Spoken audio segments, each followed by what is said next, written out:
Shalom, shalom. Que Dieu vous bénisse abondamment.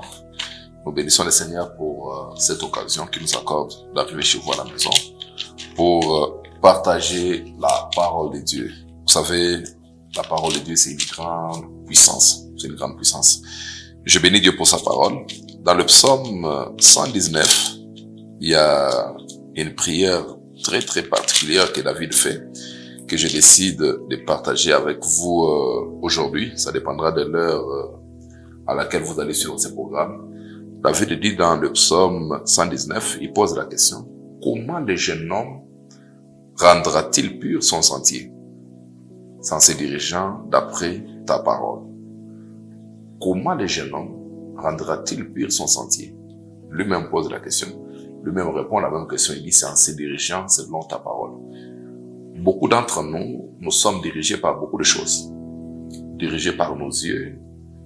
Vous regardez une belle femme et vous décidez de l'épouser parce qu'elle est belle. Et quand vous suivez de près, vous allez vous rendre compte que ce sont vos yeux qui vous ont dirigé. Nous sommes dirigés par notre faim.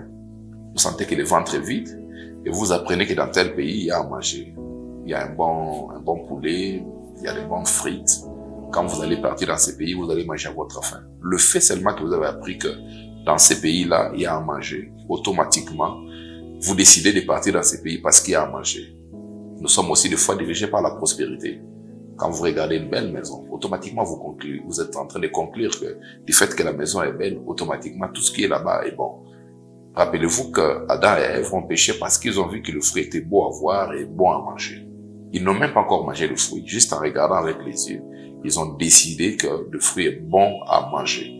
Mais la question que David pose ici, il dit: comment le jeune homme rendra-t-il pur son sentier? Comment il va rendre pur son sentier?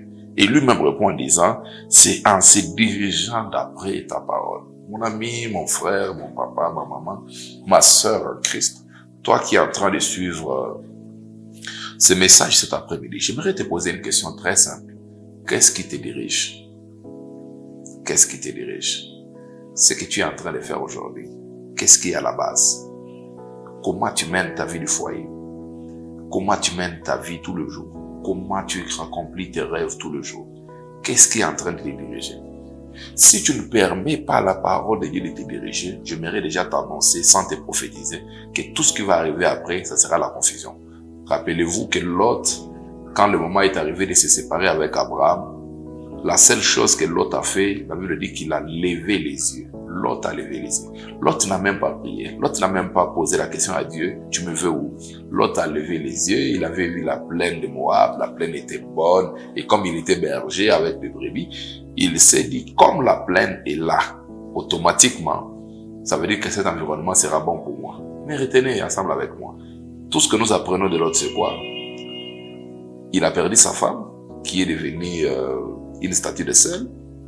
Il a couché avec ses deux filles. Automatiquement, c'est l'inceste. À part l'inceste, Lot a perdu tout ce qu'il avait gagné à Sodome et Gomorrhe. Il est sorti de là dans une grande confusion et l'histoire de sa vie, on n'a plus parlé de lui. Permets à la parole de Dieu de te diriger.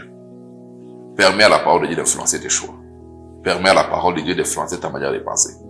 Permets à la parole de Dieu de décider sur tes destinations. Que les amis que tu choisis soient influencés par la parole. Que la femme ou l'homme que tu choisis soit influencé par la parole. Ne choisis pas un homme juste parce qu'il est beau, il travaille dans un beau bureau, il a une belle voiture, il sent bon. Ça. Et il arrive une dimension où toutes ces choses ne vont plus t'impressionner. Tu as besoin. Je ne dis pas que les hommes que Dieu te donne ne seront pas beaux. C'est pas ça. Je ne dis pas que la femme que Dieu te donne ne sera pas belle. Ce que j'essaie de te dire, c'est que si tu permets à la parole de Dieu d'influencer tes choix, d'influencer tes pensées, tu ne resteras plus la même personne. Un jour, tu t'arrêteras. Tu comprendras seulement que Dieu a toujours raison. Cette année qui vient de passer m'a appris que Dieu a toujours raison. Un jour, Jésus a dit: travaillons pendant qu'il est jour. Parce que le temps arrive où l'homme ne saura plus travailler. 2020, nous avons souffert pour prêcher la parole. On avait tout le temps avec nous, on pensait qu'on allait prêcher comme ça. Et on a fermé nos églises pendant 2 mois et 2 mois. On ne veut plus se voir avec les membres de l'église. Bien-aimés dans le Seigneur, la parole a toujours raison. Elle finit toujours par gagner. Que Dieu vous bénisse. Je serai content de vous suivre encore, de nous suivre prochainement. Que Dieu vous bénisse abondamment.